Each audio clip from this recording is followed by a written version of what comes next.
Buonasera a tutti e bentornati a Liberamente, variazioni e scorribande qui su Radio Libertà. Allora, a voler fare gli spiritosi, diremmo che gli schiaffi presi da Brigitte lo hanno lasciato ancora un po' rintronato, ma qui c'è ben poco da fare gli spiritosi, riferendo le ultime esternazioni di Emmanuel Macron, o Macron è più adeguato al tasso di realismo delle sue ambizioni bonapartiste, ma in ogni caso il presidente francese, a proposito della situazione incandescente, infernale per molti tragici aspetti in Medio Oriente. Cosa ha detto Macron? Macron ha detto che ora, attualmente, oggi, riconoscere lo Stato di Palestina, quindi inciso nostro ma inciso della realtà, riconoscere Hamas, perché oggi riconoscere lo Stato di Palestina significa riconoscere Hamas, organizzazione terroristica nazi-islamica dedita alla simpaticissima pratica dei pogrom.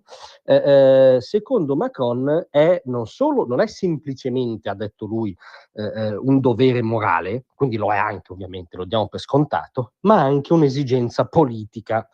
Ora, non sappiamo che idea di morale custodisca il toy boy di Brigitte, ma prendiamo atto che la sua idea di morale è riconoscere un territorio oggi in mano a una banda di terroristi dedita all'irruzione nelle case dei civili, lo sgozzamento dei bambini nelle culle, lo stupro di massa, la persecuzione in primis dei palestinesi che non hanno voglia di stare sotto il giogo coranico, la repressione in primis dei palestinesi. Per lui l'idea di morale evidentemente ha qualcosa a che fare con tutto questo, perché oggi non possiamo essere ipocriti. Macron è un politico esperto di rango, no? Almeno stando alla sua posizione ufficiale, è evidente che parlare oggi di riconoscere lo Stato di Palestina significa in qualche modo riconoscere tutto questo.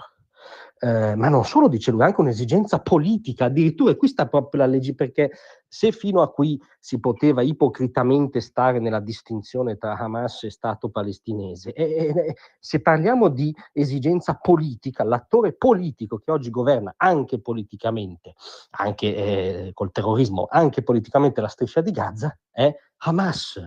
E tra l'altro per Hamas politica, morale coranica, antisemitismo fanno parte di un tutt'uno, cioè Hamas incarna esattamente il voto dell'islamismo politico, dell'islamismo per cui non ci sono istituzioni pubbliche e confessioni religiose, ma c'è il totalitarismo, sì, islamista da esportare, come insegnano i Dante Causa, gli ayatollah iraniani. Quindi dire che è un'esigenza politica riconoscere uno Stato oggi, che oggi sarebbe così articolato perché quella è l'istituzione politica e le parole hanno un peso, vuol dire veramente aver perso i riferimenti minimi.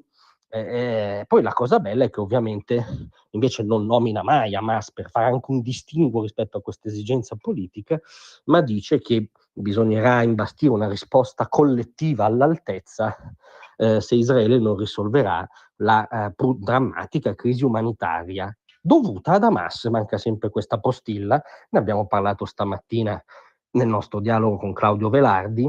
I rifornimenti, i viveri non arrivavano perché erano sequestrati e usati da Hamas come strumento di racket del terrore, di strumento per taglieggiare la popolazione civile.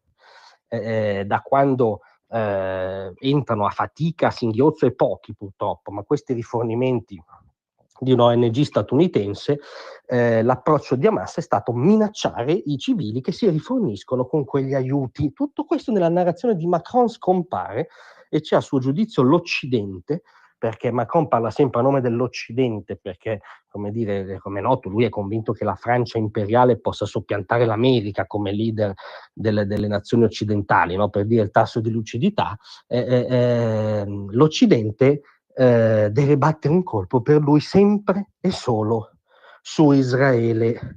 Diciamo che quando farà le valigie, se Brigitte le lascerà fare o se le farà per lui e uscirà dall'Eliseo, sarà sempre troppo tardi.